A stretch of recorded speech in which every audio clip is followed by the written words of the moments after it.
Hello, everybody, and welcome to Whiskey at Work with Rob and Kelsey, and we're so excited to do this one today. I feel the electric energy in the room, don't you guys? That's my esophagus. You were yawning like crazy before we started this, too. Yeah. Are you good? It's been a long day. Has it? Okay. I don't know what Houston those are. doesn't know Thinking about doing that. This should be the end of the day. I mean, just that you should have been looking forward to this, right? Were you? I mean, did you remember you were doing it? I sort of just wandered down the hallway and saw that this was happening. On-air I always light look was on. forward to Whiskey at Work. Yeah, these are fun, aren't they? It would be helpful if you could move them a bit later. It's the day, really really? hard to go back to work after Whiskey Well, that's why. at Work. But I try to get these to go up until 5 o'clock, so the workday's done. I don't know what world you're living in where the workday is done at 5 o'clock. All right, I don't. That's very good point. We are now on our third state of our regional whiskey reviews that we've been doing here on Whiskey at Work. We have What have we started with done? Minnesota. We moved to Montana, and now we are in the great state of North Dakota. North Dakota's upland game birds start their mating rituals. Your home. My home, where I'm from, where all my ideals were shaped and formed, and I can't. That's as far as I can go. You guys can jump in anytime. You guys been to North Dakota? Have you spent any time there at all? I've never spent any time in North Oh, you're Dakota. kidding. I'm sure I've been there, but I have not spent any time there. You were just passing through. You literally considered it just the flyover state. Yes. That's hurtful. That's okay though. You know. What about you, Rob? You spent time in North Dakota? Not any more than I had to. Really? No. Do you have a favorite place in North Dakota? Either one of you? Downtown Grand Forks is kind of cool. My sister-in-law lives up in that part of the world. Oh, really? Okay. And You have the and family the then. downtown area was pretty neat when it wasn't underwater. Above sea level, people. Come on. Do you have any of you been to Fargo? I don't think I've ever been to Fargo. Really? I've seen the movie Fargo. That's You darn tootin'. pretty Anything? much what everybody says when they talk about North Dakota. Oh, Fargo with the silly accents. No, we don't have the silly accent. Yeah. Oh, yeah. Some of you Right, do. that was very exaggerated for the movie. No, it wasn't. At least, well, I'm from Western North Dakota, so we didn't have that. We're more akin to what's done here. Thought you had an accent until I heard you talk to somebody. It was a couple weeks ago. And I heard you say to somebody that you were from North Dakota. And I was like, oh my God, you have an accent. And that was the wasn't first that time bad. I've ever noticed it. And now every once in a while I just hear little bits of it kind of sneak out. Like you're suppressing it. I suspect that you have a full-blown accent and then you came here and you learned to talk like a normal person.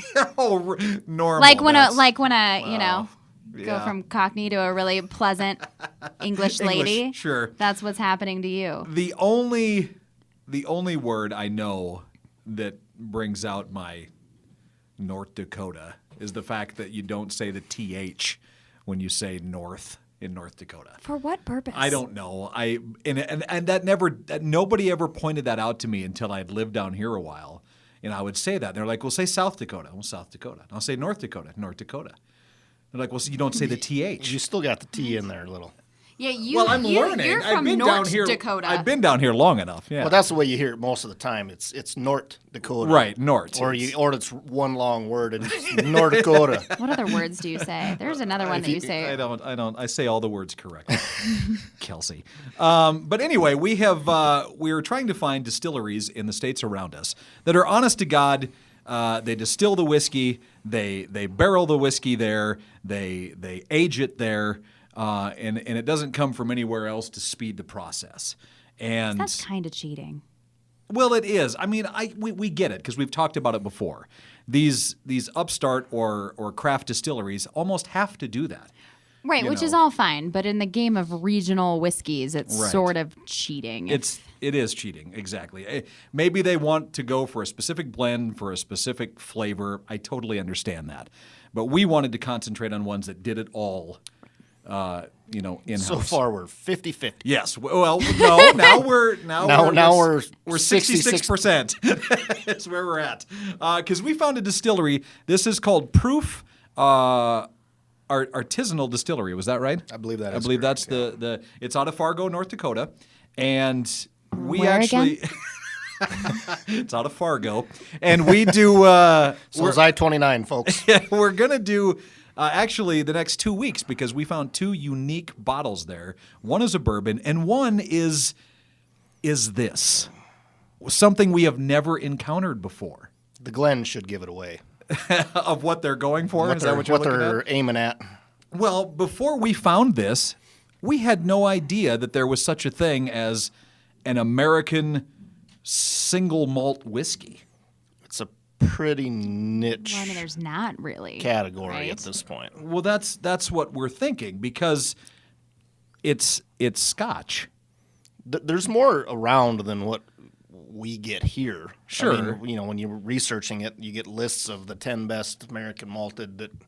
Sure. And there's, Hudson has one, and the big one that I'm aware of is Stranahan Oh, of course, from Colorado. from Colorado. Yeah. Yes, yep, exactly.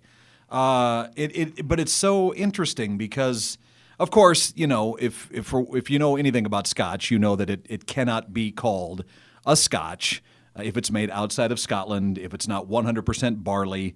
There are very strict rules like for bourbon in the United States.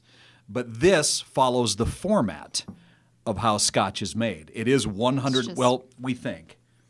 Well, I think we're taking some liberties there. Oh, aren't we? probably, because we don't know for sure, but we think it's a 100% malted barley is in their mash bill, just like it would be in Scotland, right? That's Do what, they claim that, or are we just deciding that? They don't claim that I saw on their website that it's a 100% malted barley. Okay. The American malted whiskey says that it has to be at least 51%, but it could be 49% corn, which Sure. would make it 2% away from actually being a bourbon as opposed to Yeah. a American malted whiskey. It's a pretty fascinating rabbit hole that we went down, actually. There is an American Single Malt Whiskey Commission that I think is relatively new, and they're trying to get this to have a to be in the arena with everything else, I believe. Yeah, some of the producers want it standardized. They want a set of rules that everybody has to follow, so Right. that you aren't getting that discrepancy from 51% to 100%. Sure, that makes perfect sense. We just cracked the seal on this an hour ago, I think, to smell it. You Smell weren't it, there. drink it. Never here You, for anything. we don't did catch you, like you said, coming down the hall to jump in here and do this. just kind of wiggle my way into this spot every episode. And Okay, I want to try something with you, though. Can we? Really quick? I want you to close your eyes. All right. no,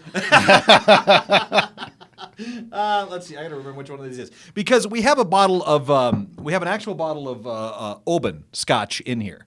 Because when we cracked the seal on this and smelled it, it smelled like Scotch. You didn't think I so. didn't think so immediately until I smelled a Scotch again, and then that was probably a mental block too. it could have been. I'm You're sure. too pretentious to think that this for a second smelled like Scotch. Wow, I say North funny, and I'm too pretentious. It's a weird combination. It sort of is. Anyway, You rarely okay. meet someone pretentious from North Dakota. barely meet anybody from North Dakota. We had fun doing this little whiskey at work thing. I'm ending it. There's now. going to be a highway patrolman sitting up There are at a the lot of border, people from not North letting Dakota us in that I ever very again. much enjoy. The bashing of North Dakota has just gone too Brian far. Lowry lives in North Dakota. We love Brian Lowry. Yes, Brian Lowry is Tripwire. from there. Tripwire's from North Dakota too. Dale Heeb lives up 32 there. Oh, below. wow. Some of dirty word, sure. So a lot of the bands, some of the bands that we manage, are actually from North Dakota. Look at the talent that comes out of that state. Rick Todd lives up there. Does he? And he's, yeah. He's, But I mean, they're talented folks. But you got make sure you're drinking the right one. you got the best talent down here from North Dakota. Oh, God. Saw way Okay. back Get me when outta I here. saw Guns N' Roses in the Fargo Dome when it was brand new. Did you really? Yep. That's cool. Was it killer? That It was really big. It was that story's totally out of. well, I know. Whatever. You kept talking and I couldn't. I thought it was. Okay, sure. Okay, Kelsey, close your eyes. Don't want Close to. your eyes. Just close your eyes. I'm just gonna wave one under your nose. Okay. Okay. Ready? Here we go. Take a big smell. Okay. Okay, you got that one? Yep. Okay. Now try this one. Got it? Yes, that one smells sweeter. You want to try it again? Yeah, kind of. Okay. Now here we it's go. fun. Okay. Okay, do it one more time. Now that I'm not scared. Take a smell. Okay. Okay. Now take another smell. Okay. Got it? Okay. Okay. Now, Can I open my eyes now? Yes, you can. Okay. of the first one or second one, which one do you think was the actual Scotch? Was it the second one? The second one was the Scotch. Okay. Very good. Okay. But Thank you. they're pretty damn I'm similar, an expert aren't they? at sniffing. They're They are super close, but the second one was stronger and a little bit sweeter, and it had more. of just that Now Scotchiness. who's pretentious, but in it had more like almost body to the smell of it. There was more going on. Well, and the but they Oban- were very similar. The Oban is also aged a lot longer.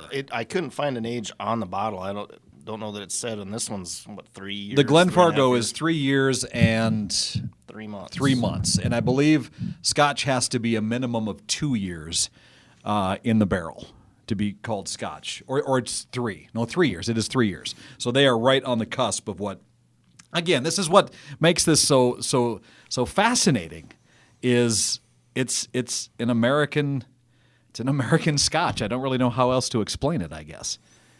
I think it's interesting that there are people that are trying to get into that category Sure. here in the States. Not to say that we could do it better or even go down that path because we don't have the history there. Right. But it is a different grain bill that I think could be interesting, especially when you take into account the different climates that we have all over the country. I Exactly. mean, Scotland is pretty specific temperature-wise and humidity-wise, and here, if you have the exact same recipe in North Dakota might be vastly different in Texas. Sure. Oh, of course. Well, even year to year with the temperatures and with this aging in the barrel. I mean, imagine what that does just year to year. If you have it in there for 3 years, the temperature changes that happen in Fargo over a 3-year period, that's really going to play into the flavor of this, I think. I would imagine, yeah.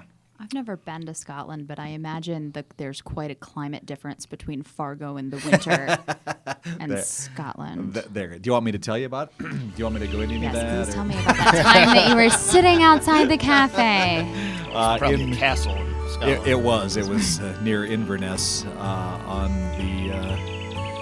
the loch where Nessie lives. Anyway, what do you Getting the weather report while he rode Nessie through the sea.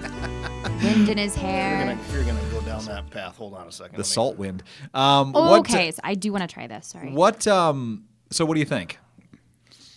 I know you're not a Scotch guy, and Kelsey, you're not really a Scotch I drinker don't like either. Scotch. I want to like Scotch because it's cool, but if I'm being honest with everyone, I don't like it at all. What do you think of this, Rob?